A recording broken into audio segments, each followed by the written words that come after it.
What's going on? It's Mando Crusader, and welcome to episode 28, our Sunless Skies playthrough. Last time, we spent the entire time at Achley's. We basically did everything we could here at the moment. And, yeah, gotta head back out into the skies, probably down over here. I think there's probably more ports over there. Yeah, there is one thing though that I remembered, that we haven't talked to our companion. Those aren't our officers. We haven't talked to our officers in a while. We've gotten several new ones, so I think before we leave, we should see what they're up to. Before we do anything, though, I would like to mention that if you like this series and you like this content, be sure to like the video. It really helps the channel out. Be sure to subscribe as well. That also helps the channel out. And also, be sure to comment below anything you want, really. So, yeah, with all that out of the way, man, I just can't press the right buttons today. Let's give a couple of chats to our officers, see if we can do anything with them. I can't do anything with Fortunate Navigator. We can talk to the Incognito Princess. From the tiara-crested brow downwards, there is nothing about the Incognito Princess that is not incandescent. She is like the sun and about as dangerous to anything in the vicinity. Wherever the princess goes, she looks around with a surplus of curiosity and a complete lack of care. We can prove oneself a fit confidant. We need a sky story and a tale of terror, both of which we have aplenty. While she seems incapable of discerning between the two, the Incognito Princess seems intrigued by any mention of daring do and abyssal horror. Lovely combo. The truth revealed. Thrilled by your tales, the princess invites you to her quarters. I have a secret, she says, removing her trifecta before donning a second, more expensive tiara. I am the Queen Victoria's daughter, she says. I trust your discretion. It's a considerable ask. This must be the captivating princess, the daughter of Victoria, who dwells in a miasma of rumors of excess ranging from red honey to cannibalism. A half-asphyxiated starling has somehow found its way aboard. It flies to her hand. She pets it gently. One is traveling to broaden one's mind before one takes on a new role. It would be a delight to meet with the engineers who keep the eternal ball of Perdwin's tick-tocking away. She smiles. You find yourself outside. Alrighty then. That will have to be for our return trip to Albion. Can't do anything with the clay conductor. Can't do anything with the repentant devil. Here. The fatalistic signalman. His mustache is stained with nicotine. His Isambard-lined uniform is neatly pressed. He always expects the worst, confident in the knowledge that he will still be disappointed. Ask how he came to work on the Isambard line. What brought him to an isolated signal box far out in the wilds? An admission. Misfortune, I suppose. Tried to join the Navy. Wanted to do my bit. So I go down to the recruitment office, sign all their papers, answer all their questions. Halfway through the physical, the door just stops. The doctor just stops. Packs his things away. I can't admit you, he says. Why not, I ask. I'll reckon I exercise a bit. Try again in a few months, see? Your heart beats irregular, says the doctor. First time a shell goes off with an earshot, you'll drop dead. And that's how I learned I had a weak heart. I had to rethink my plans after that.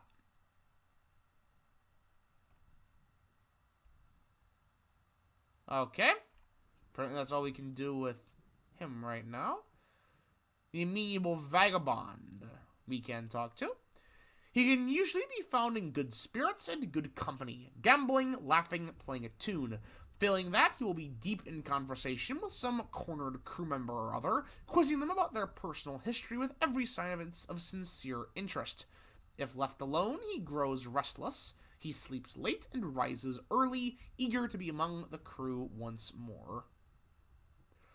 Swap stories with the Vagabond. He is an inexhaustible geyser of unlikely anecdotes. We have exactly enough Sky stories to do this. Those who wander.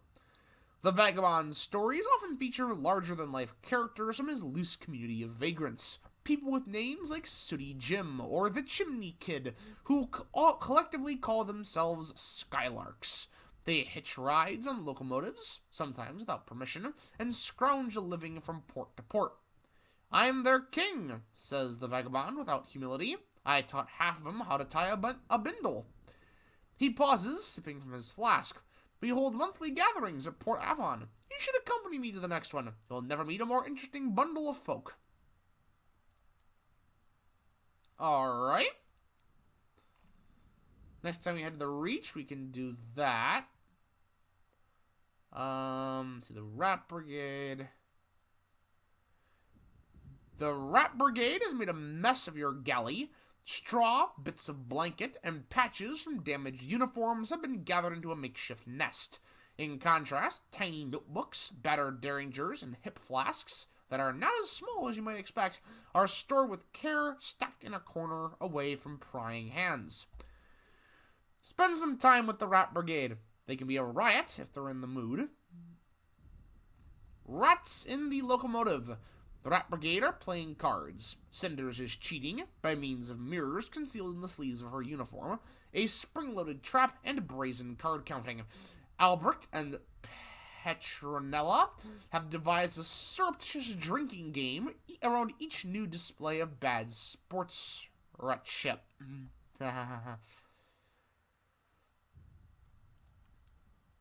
Let's see, the feline eccentric.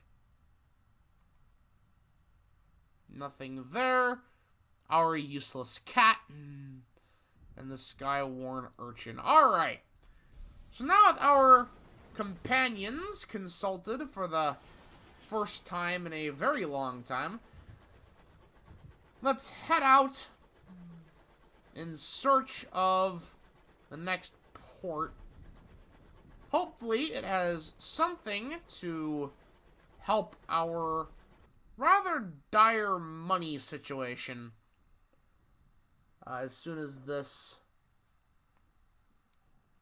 Yeah, we've got 63 sovereigns. So... Yeah. Not too much we can buy anymore.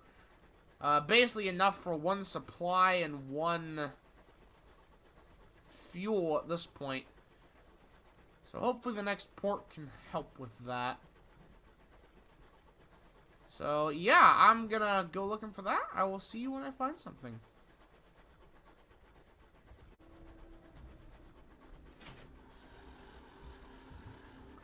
Oh boy. Okay. Alright.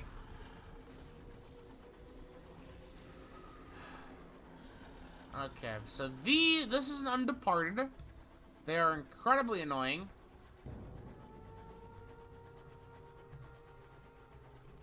Well, it sounds like we may have lost it.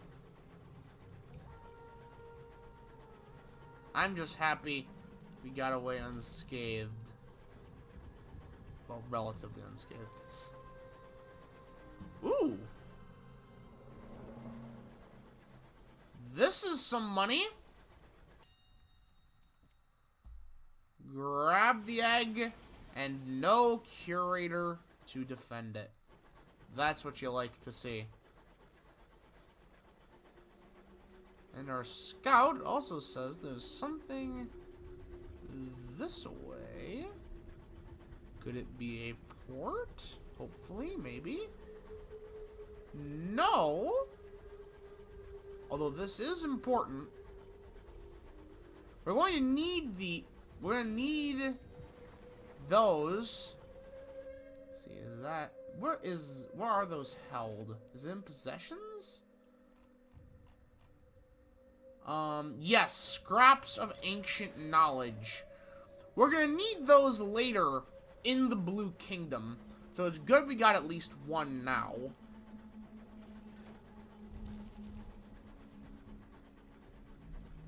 Anyway, back to the exploration.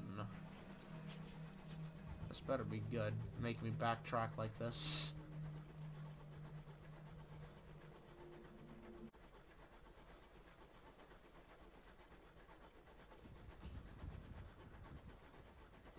More curator eggs.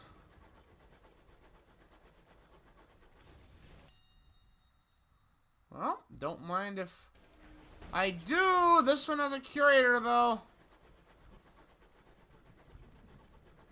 Although it seems to be stuck on the rocks.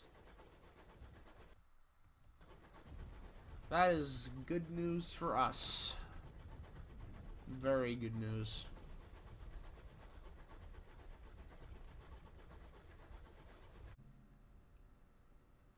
Thing in the mist. Just keep going forwards. Always just keep going forwards. No. This is interesting. The wreck of the Behringer. A vast wreck larger than any other locomotive you've seen. Armor rattles in the wind, an Albion flag flies, tattered almost beyond recognition. The hull is cracked like an egg, a charred and tangled engine exposed to the air. The Behringer reads the nameplate, though some wag has appended a question mark. As you approach, you see figures scrambling behind guardrails, revolutionary slogans graffitied across every rusted surface. The Behringer is still very much occupied. Now this is a really cool wreck here. It's basically one big tribute to VISAGE, if anyone's played Sunless Skies. Yeah. I'm not gonna spoil anything else, though. Board the Behringer. A dozen figures in heavy coats hang from the side of the wreck, waving joyously as your engine docks. A masked welcome. You step into the Behringer's halls, to a swelling crowd and a babble of cheery greetings. Everyone is wearing a mask. Responsible.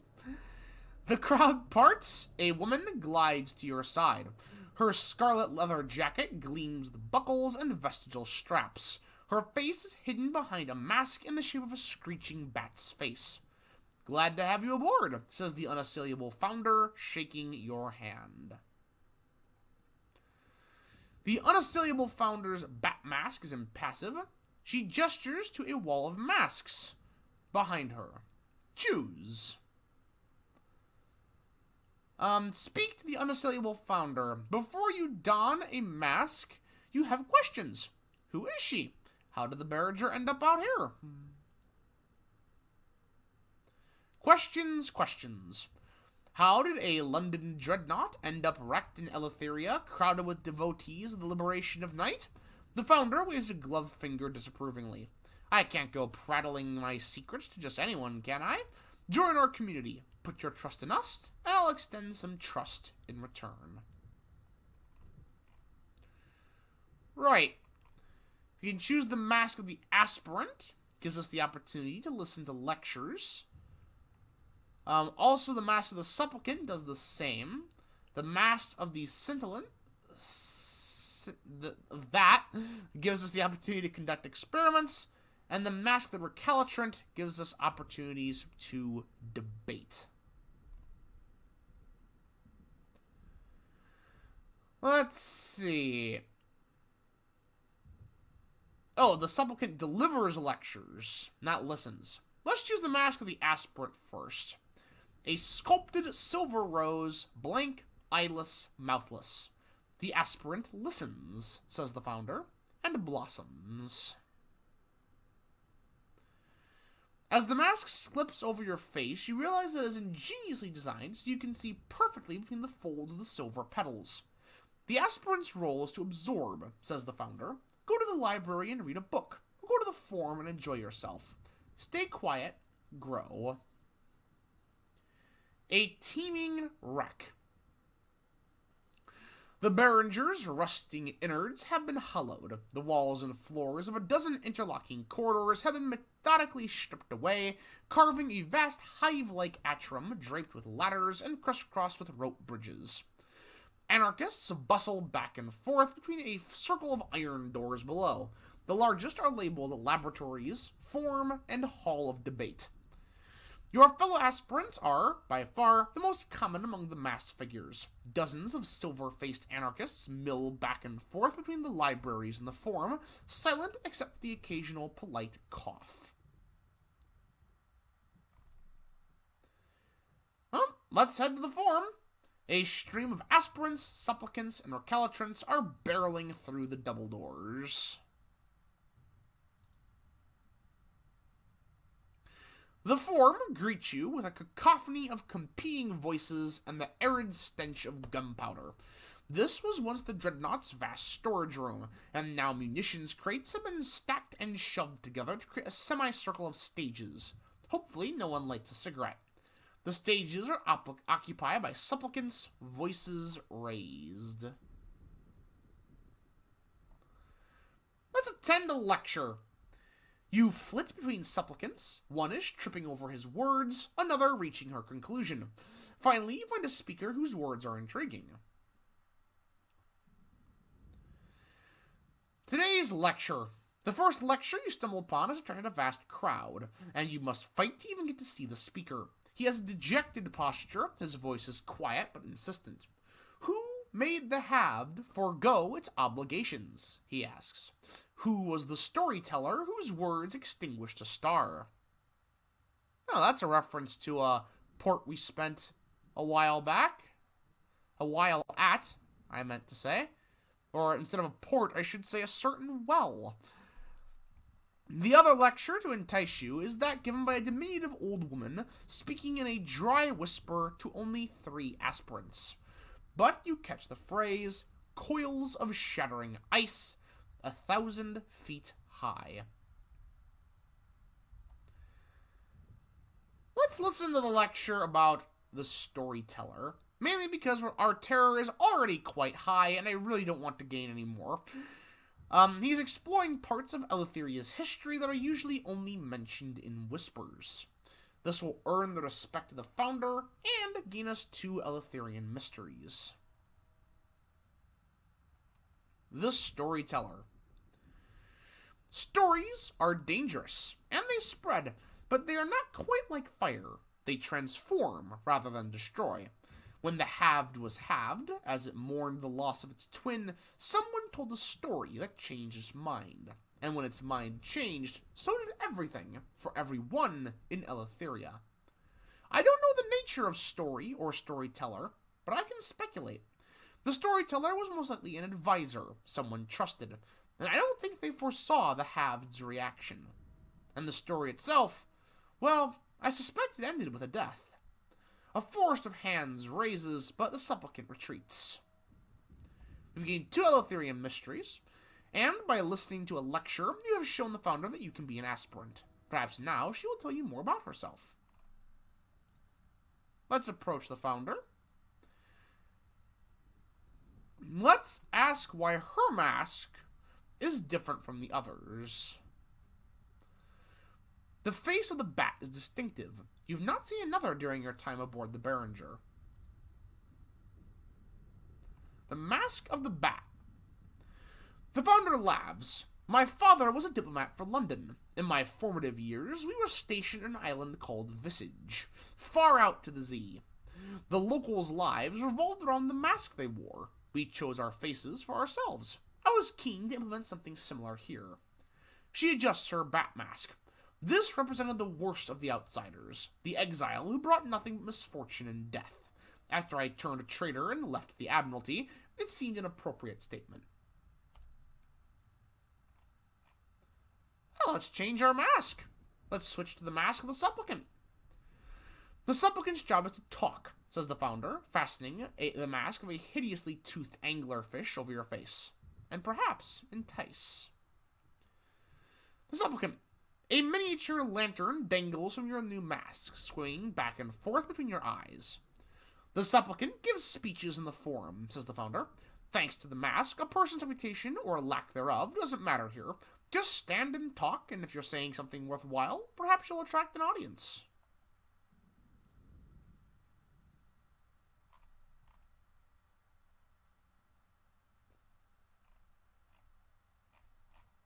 Actually, let's leave really quickly.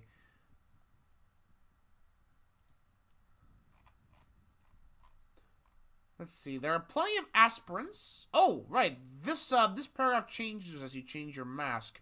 There are plenty of aspirants and conflagrants and recalcitrants down below, but you can't spot any of your fellow supplicants with their hideous anglerfish faces. Are they all in the form? Let's see. Let's deliver a lecture on the extinguishments. Out in the furious emptiness, there are places that have never known light or heat.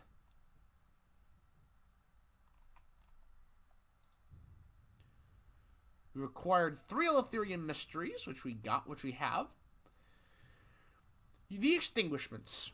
Your approach is academic, your tone matter-of-fact, but the aspirants listen as though to a ghost story. There are places of darkness in Eleutheria, you tell them, a darkness so total it devours even the memory of light. Your audience whispers and swells. What does such emptiness conceal? Unlit trains that plunge into the darkness, hoping to commit crimes beyond the sight of any god? Disgraced servitors, hiding for millennia from otherwise omniscient masters? At the end of your lecture, your audience are too subdued to ask questions. The specters of an extinguishment seems to hang in the air above you, fascinating and repellent in equal measure. We've lost some terror, which is good. We've also gained a vision of the heavens, and gained the respect of the founder. Let's talk to the founder again. Ask how the Behringer ended up in Eleutheria. It's clearly a huge and impressive locomotive of Albion origin. Why is it stranded in Eleutheria and stuffed with anarchists? The history of the Behringer. The Behringer was a dreadnought developed in secret to guard against star madness, says the founder. On its maiden voyage, I stole it. It was easy enough. I was the admiral placed in charge of the bloody thing, she snorts. When we patrolled a quiet corner of Albion, I convinced my crew of the merits of the liberation. After a mostly bloodless mutiny, we embarked on a pilgrimage to Eleutheria. We planned to pledge ourselves to the service of the halved. Her mouth tightens. It didn't work out. Let's switch to the mask of the Syndicant. A woman's face wreathed in glorious flames. The Syndicant learns through experimentation, says the founder, putting aside concern for the safety of others or themselves. The flames in the mask are orange-yellow tissue which rustles as you move your head. The Syndicant's purpose is to visit the laboratories and take part in the experiments, says the founder, clapping you on the back. Good luck! Last time I went to the laboratories, I lost a finger. Let's see, a stream of fellow Fireface Syndicant are exiting from a door marked laboratories, carrying between them another singed Syndicant on a stretcher. Make your way to the laboratories. A crude orange mask symbol has been painted above the door. Next to it, someone has scrawled, "Danger! Science occurs within." I love science! The Liberation have kept most of the Behringer's laboratories intact. Every functioning laboratory has a sign-up sheet tacked to its door, begging for volunteers. Syndicates flit back and forth, carrying clipboards, calipers, vapor-spewing flasks. There is no shortage of work to be done, and a few brave enough to do it.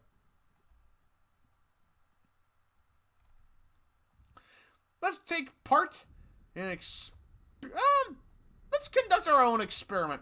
Recruiting volunteers from our own crew. Surely some brave souls among your crew will leap at the prospect of risking their lives for science. A hint of reluctance. Your crew are less enthusiastic than you might have hoped, but they place the fiery syndicate masks over their faces with weary acceptance and file after you into the laboratories. I'm sure this is going to be great.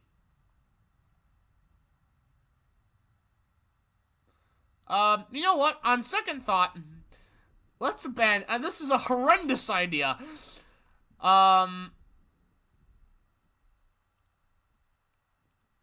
Let's see. Let's instead switch to the mask of the recalcitrant. A snarling face between bulldog and gargoyle. A difficult role, cautions the founder. A squabbler, recommended for those who spent time as an aspirant. The recalcitrant. The mask is oddly uncomfortable, digging into your skin, cutting off the blood to your ears. You peer out through a wall of gruesome fangs. Go to the forum or the debating halls and raise hell, says the founder. Ask impertinent questions. Hit close to home. The mask allows you to speak loudly and truthfully without losing friends. Well, I love me a good debate. Let's head to the Hall of Debate. Recalcitrants, other masked figures leave you a wide berth as you make your way down. When you turn to them, they flinch away, as though expecting you to launch into invective. The Hall of Debate. Recalcitrants barge in like ants invading a rival nest. Some wit has painted over the door, abandon the slippery slope, all ye who enter here. Oh, this sounds like my kind of place. The Hall of Debate was once the Dreadnought's gun deck. A row of gargantuan cannons still point out at the empty sky. Recalcitrants swarm under the artillery, shouting, stamping, roaring. The main debates take place on a raised platform. Would-be rhetoricians take center stage, declare their argument, and weight their challengers.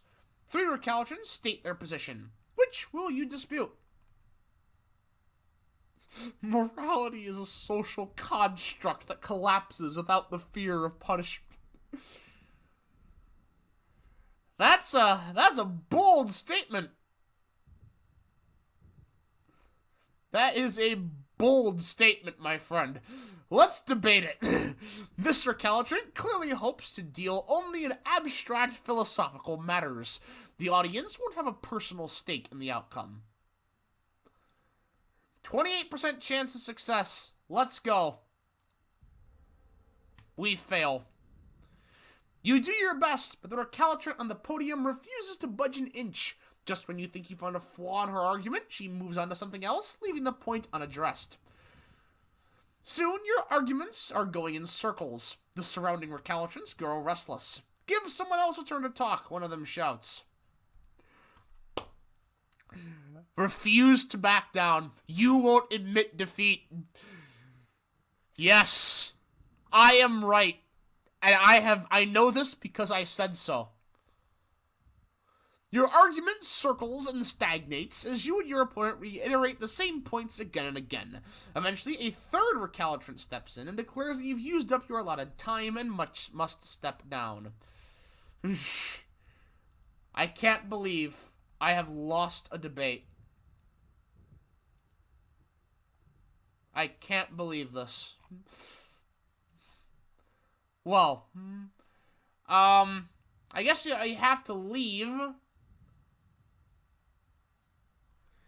Your face returned. Your crew express a measure of relief at leaving behind the Behringer's babble, its crowds, its ceaseless bustle. Not to mention that riotous smell of rust and sweat and gunpowder. As the intermittent darkness swallows your train again, the crew's relief turns to dismay. Maybe the Behringer wasn't so bad, you say. They say. Maybe you could turn around? So we're going to have to come back and try those last 2 again. So we'll have to remember that. Additionally, we are running out of time, unfortunately. So we're gonna have to find a port.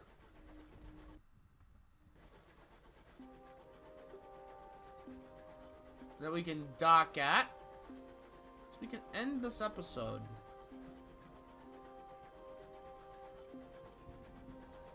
I think we've actually just found one. Yes! Langley Hall.